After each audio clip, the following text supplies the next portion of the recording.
Now, you got to remember there are 13 chapters. Me, myself, I kind of believe that the 12th chapter, there's something going on there because it's not like the other chapters, and I'll tell you why later. There are some useful proverbs from it. It's perhaps over 2,000 years the book's been manipulated. It seems like somebody else wrote most of chapter 12 and then borrowed a few proverbs from maybe other chapters or somewhere and then put them in there as well, but I could be wrong.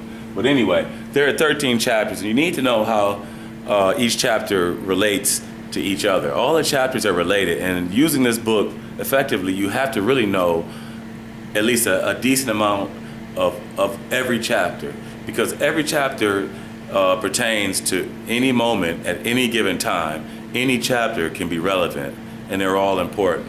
It's not a step-by-step or sequential kind of thing.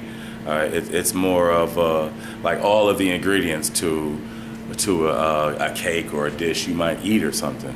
Okay, so you need to know all the 13 chapters.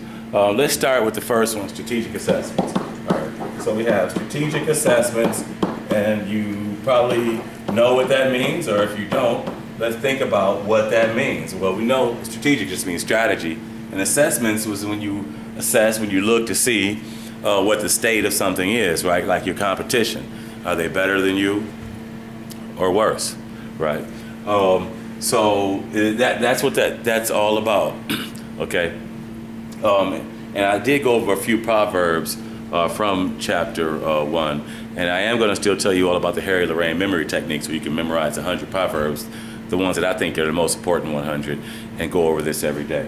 But for now, strategic assessments. Assess the advantages of taking advice and structure your forces accordingly. Forces to be structured strategically based on what's advantageous in order to supplement extraordinary tactics. You see, I memorized that by the Harry Lorraine memory techniques. That's the first proverb. 1:14, 1:14, 1:24, 3:14, 4:28. I'm sorry. 1:24, 3:24, 3:14, 4:24, 5:28, 6:38, 7:50, 8:39. I'm sorry, 7:50, 8:63, 9:68, 10:77, 11:89, chapter 12, and chapter 13. Now, the first number in those sets of numbers is the chapter. 1, it's just chapter 1. 24, that means chapter 2 starts at the fourth proverb that I think is the most important. So chapter 1 are basically just 3 proverbs which have a lot of supporting proverbs that really reinforce those main 3, but it's not a lot really that you have to learn. Chapter 2, 1, 24, 3, 14. So chapter 2 is 4 through 14. It's a little bit more that I thought that are really important. So there's a good 10 proverbs, and everything else to me basically just supports those 10 proverbs. So you see that gives rise, it helps make sense of what the numbers that I just read off to you. Okay, 3:14, 4:24, from 14 to 24 is chapter 3. Chapter 4, formation, 24, 4:24, 5:28 is all the way from number 24 to 28. Well, that's only 4, right? Not that many. Okay, so strategic assessments, assess the advantage of taking advice. When going to attack near, I'm sorry, 1, 2, 3, I gotta make sure that's not chapter 2. All right, those who have many strategic factors on their side have a greater chance of winning. Right, and those with the least amount of strategic factors, those who gave it no thought, have no forethought, or just shooting from the hip, going with their gut, those are the people with the least strategic factors on their side, right? And those are the ones who are most likely to lose. So the more strategic factors you have in your favor on your side, then the more likely you are going to win. All right. Also, I believe this is chapter 1. When you know yourself and you know others, victory is never in danger. You won't be imperiled in 100 battles. If you know yourself and you don't know others, you will lose one for every one you win, every battle you win. And if you don't know yourself and you don't know others, then you will be imperiled in every single battle. Okay. So let's talk about chapter 2, doing battle.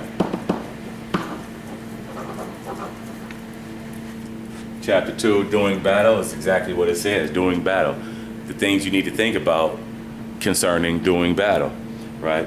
And so that goes from Proverb 4 on to 14. So, tired, towel, dish, dog. The rule of engagement for numbers, if all things are equal, is 2 to 1 divide. That means if it's 2 of you and 1 of them, you divide. 5 to 1 attack. If you need to attack all things equal, it should be about 5 of you for every 1 of them. And then 10 to 1, maybe I should write that over here. 10 to 1, surround. That means you surround them. If you surround them, most likely they'll just give in. If you have 10 troops for every 1 of theirs, or if all the factors on your side give a weighted average of 10 compared to 1, then most likely the idea when you surround them is that they'll give in, right? You might open a way and show them a way out. That's also in chapter 12, I believe. A surrounded army must be shown a way out, because a cornered animal will fight to the death. And unless that's your goal, is just to fight, which is not good, just for the sake of fighting, then you should show them a way out, right? If the smaller side becomes stubborn, it becomes captive, okay? So I'm gonna let you sit on that for now and come back to some more later. Okay, enjoy, study up, and every day I'm gonna try and throw more out there so you get a better understanding of how to use this. And soon I'll give you the Hair of the Rain memory techniques where you can memorize all 100 Proverbs and go over them daily, and to the point where it just becomes spontaneous like that. Anything you're thinking about, you can relate it to, and it'll be spontaneous. This needs to be spontaneous. When you play a game, basketball, football, you don't think about the rules. You know them so well that you just spontaneously playing. Same way it needs to be with this. When a soldier goes out into battle, he doesn't learn how to use his gun or his knife or all his equipment. When he gets out there, he has to do it ahead of time, right? And you have to know the rules of strategy before you get in the game. Okay, I'm Austin. We're going over the art of war. This is episode 9, and enjoy.